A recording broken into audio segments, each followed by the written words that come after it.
Today is about work-life balance, and that connects to something that we love to talk about, and that's emotional intelligence. There are a couple of authors, Hugard and Carter, who wrote a book called The Mind of a Leader. It's one of my favorite ways to describe emotional intelligence. They say this. They say, as you cultivate emotional intelligence, you develop a capacity to know moment by moment what you're thinking and how you're feeling, how you're thinking and what you're feeling. When you hear the words work-life balance, what do you think about? How do you feel? There's a reason you clicked and you registered. There's a reason that you are with me in this moment. You're listening right now. There's a reason. You were thinking something. You were feeling something. And so I can make a statement to begin today that work-life balance is important to me. And that's a truthful statement. Work-life balance is important to me. I've been a type 1 diabetic for over 50 years since I was a child. Most of my life, and that includes right now today, I've been very healthy. And I count that as a blessing, and I have a lot of gratitude about that. However, there was a season in my life, a little over 25 years ago, that I wasn't. It was crisis after crisis after crisis. In particular, I'll hone in on one of those crisis situations, and that had to do with my vision. Some of you may know that diabetes is the number one cause of blindness. So there was a season in my life over 25 years ago when I experienced a wave of hemorrhages in my eye, both eyes. And as a result of those hemorrhages, I lost sight. I lost sight in both eyes. Very blessed that I didn't lose sight at the same time in both eyes. But over a period of a couple of years, on multiple occasions, I was blind. During that time, I'm very grateful for my wife, Lynn. She was such a support, such an encouragement. I know what it's like to feel helpless. I know what it's like to have to be driven around, to give up my capacity to drive. I know what it's like to have to depend on someone that stands beside you through those difficult times. It was a tough time in my life. And though there were lots of things that contributed to my health and to my crisis of health, one of the things connects directly to work-life balance. There were lots of things I was doing well. Lots of things I would even say I was doing right. One of the things that I struggled with at that season of my life was how to say yes and how to say no, how to set boundaries, and frankly, how to rest, how to reduce my level of overcommitment, and how to take a step back and say, how am I making these decisions, and what is the impact of these decisions on my health? My decisions are choices that I make, but those decisions always have an effect on those around me. It's one of the fundamentals of leadership that we teach. We teach that your purpose in leadership is always going to connect with others because your decisions have an effect on those around you. I want to talk about some lessons learned. And so when I jotted down, I actually jotted down 5 words. So I want to challenge you today to jot these words down.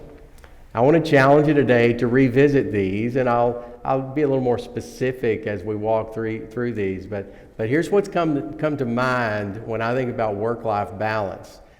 First of all, Dr. Fred wrote a blog just recently about work-life balance, and in that blog, he used this first word that I want to give to you. It's integrity. Integrity. He said, work-life balance is a place of integrity. So I hear you. When you talk about work-life balance, it's tricky, it's messy, it's hard, it's tough. We're wrestling with it. I know you're stretched. I know you're stressed. I know you're wondering. You're looking for help. There aren't easy answers to that. And that's why I'm not presenting a formula or a recipe, and I'm certainly not here to judge what you are or aren't doing.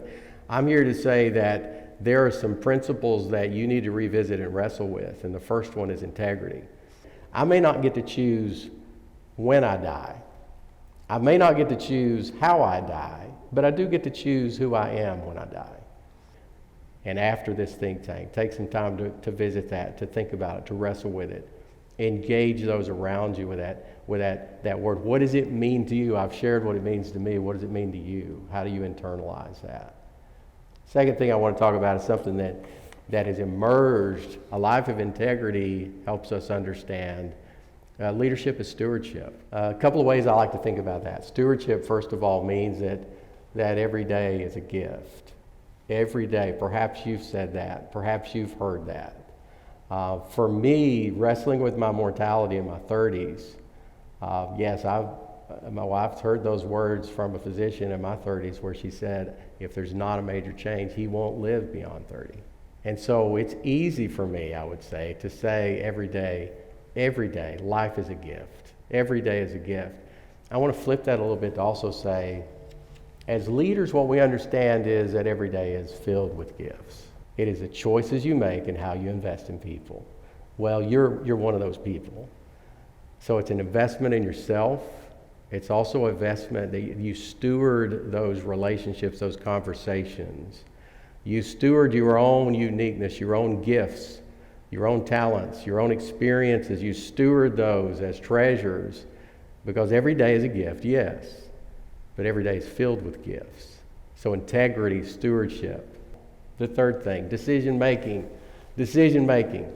We say it all the time in InitiativeOne, the thing that separates the best leaders and the best organizations from all the rest. It's how they make decisions and how they solve problems. How do you make decisions and how do you solve problems? As it relates to work-life balance, the clearer I am about who I am, the better I have a basis for making decisions.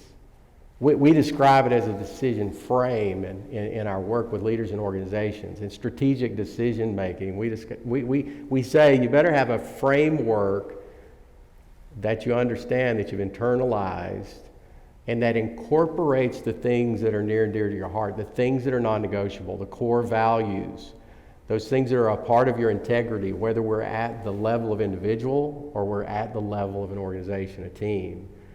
Decision making draws from those big picture questions of why do I exist and where am I going? And it hones in on those core values that help us determine not only who am I, but who am I becoming. That's that integrity piece. And so when I think about decision making, it's a way for me also to highlight something that, wow, what a difference it makes when we are proactive rather than reactionary. Reactionary decision making, more often than not, is rooted in a fear. It's a fear of failure. It's a fear of a number of things. What's important is think about your decision making. Is it on purpose? Is it proactive? Is it rooted in who you are? Is it integrity based? Or is it driven by fear? The next word that I'll give to you is expectations. And I'll just quickly say, hey, work-life balance, you're going to have some uncomfortable conversations, right? Everyone has expectations. We don't always talk about them. I'm talking about your team, your company. I'm talking about your spouse. I'm talking about your family. I'm talking about the significant people in your life. The people around you that care a whole lot about you, they have expectations. You have expectations. And when we begin to wrestle with work-life balance, these expectations, one of the most important phrases that we share with leaders is you have to learn to get comfortable being uncomfortable, and you have to put things on the table. There are conversations as leaders that we have to have that involve discussing expectations. What are your expectations? What are my expectations of myself? That feeds into the decisions we make about work-life balance. Again, I'm not here to tell you how long to work, how much work to do, what's good, bad, when to turn your phone off. I'm here to say, have conversations about it. Because what happens when we don't have conversations, whether it's about work-life balance or other issues or challenges in organizational life, what happens when you don't put things on the table is they stay inside. What happens when they stay inside is it can become a fertile ground for bitterness, resentment. It can feed reactionary decision making. It can give oxygen to your fears. It can take you off track. So the last thing I'll say is the big word that I mentioned earlier. It's purpose. It's purpose. How do we wrestle with the toughest issues in our life, like work-life balance? Now, how do we do that? How do we do that? Purpose. So I'd like to encourage you, if you wrote those down, integrity and stewardship and decision-making, expectations and purpose, take some time connect with people around you, whether it's your team in the workplace today, whether it's someone at home, relationships that you have, someone that you can open up, get real with. And I want you to pick one of those words, and this is a takeaway for today, and I want you to take one healthy step forward in terms of the trajectory of your purposeful life. I want you to take one of those words, and what would be the next healthy step that connects with what that word means to you. Thank you.